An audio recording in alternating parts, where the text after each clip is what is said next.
The phone call came out of nowhere. It was a bleak Tuesday afternoon, and I was busy with a project at work when my phone rang.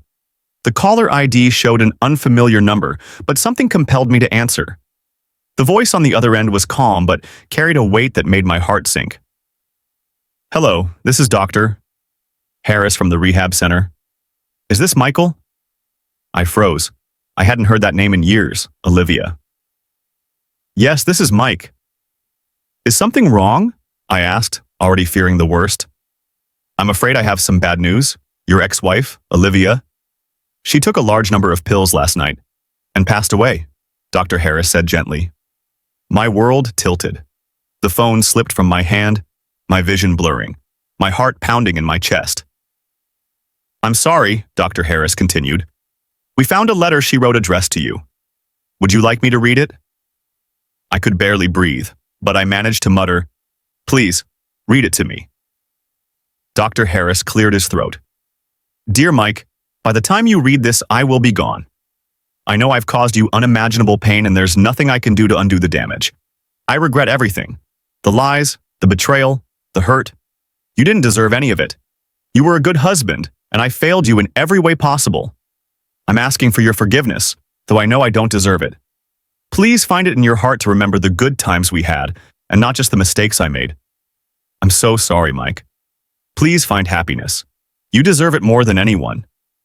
I know you'll be okay." I didn't know how to process it. My mind was reeling. Olivia, the woman who had once been my world, was gone. But the letter, the words haunted me.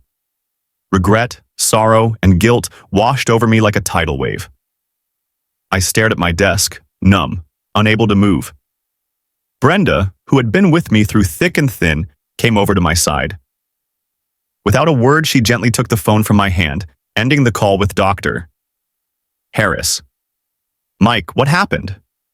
Brenda's voice was soft, filled with concern. "Olivia," I croaked. She's gone. She took her own life." The weight of it hit me all at once. I felt her arms wrap around me as my emotions crashed through the dam I had carefully built over the years. I buried my face in her shoulder, letting the tears flow freely. "Let me take you back." This wasn't the first time Olivia had crossed my mind, though I wished it were.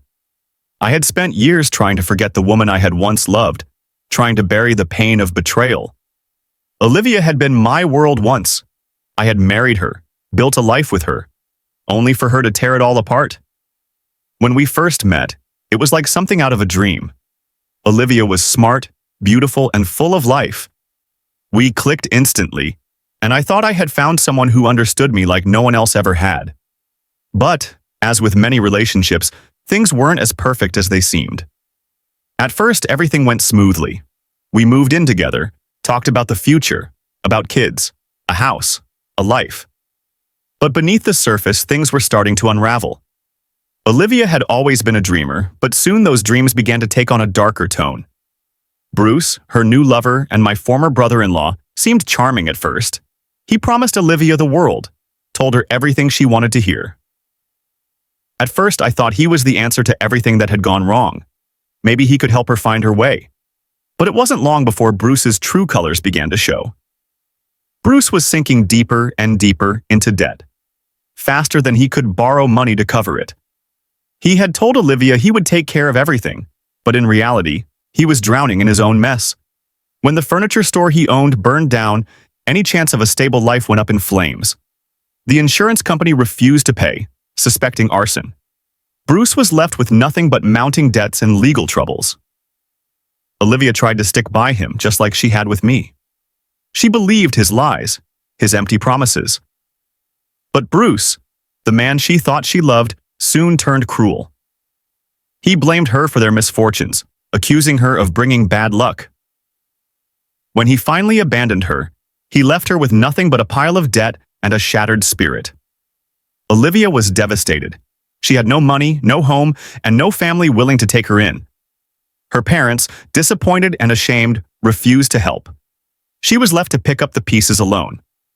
And like so many people in a spiral of despair, she turned to alcohol. "I thought I could make it work with Bruce," she whispered to me one night, her voice cracking. But he left me with nothing, Mike. Nothing but death and broken promises. I stared at her, a mixture of anger and pity swirling inside me. The woman I had once loved, the woman who had once been full of ambition and promise, had become a shadow of herself. She was begging on the streets now, a victim of her own poor choices and the manipulations of others. I know, Olivia. I know, I said softly, unable to find the words to comfort her. Brenda, always supportive, reached over and squeezed my hand. We had been through so much together, and now we were here, trying to help someone who had hurt us both in ways we couldn't even fully articulate. I glanced back at Olivia, who sat in the back seat of the car, her face a mix of sorrow and hopelessness. Olivia, you can't keep living like this, I said, my voice firmer than I had intended. What are you going to do now? She looked out the window, tears streaming down her face. I don't know. I wanted to go back to my parents, but they won't take me in. I've been staying with some guy in his trailer, drinking myself into oblivion. Her words hung in the air, heavy with the weight of despair. I knew I had to do something. I couldn't just let her continue down this path. Olivia, you need help, I said, my voice softer now. You need to get sober. You need to get your life back on track. This isn't just about money anymore. She nodded, wiping her tears away with the back of her hand. I know, I don't know where to start. Brenda spoke up, her voice gentle but firm. There are shelters and rehab centers that can help. You need to take the first step, Olivia. We can help you find a place, but you have to commit to changing. I reached back, taking her hand and squeezing it reassuringly. I know you can do this. You just have to want it badly enough. We spent the next hour making calls, finding a shelter that could take Olivia in and provide the support she needed. It wasn't easy. The process was exhausting, both physically and emotionally, but we didn't give up. Brenda and I were determined to help her, even if it seemed like a small chance. Finally, we found a place.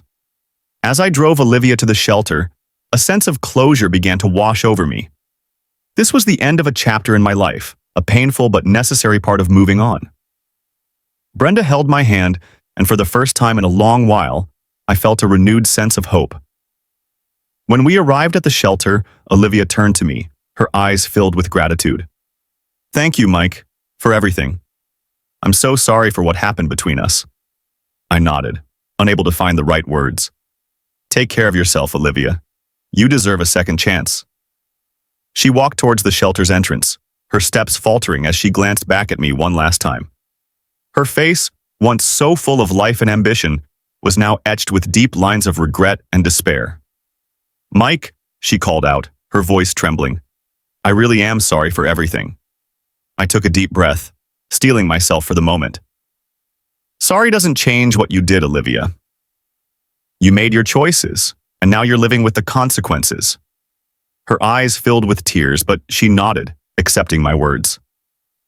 I turned away, my heart heavy but resolute.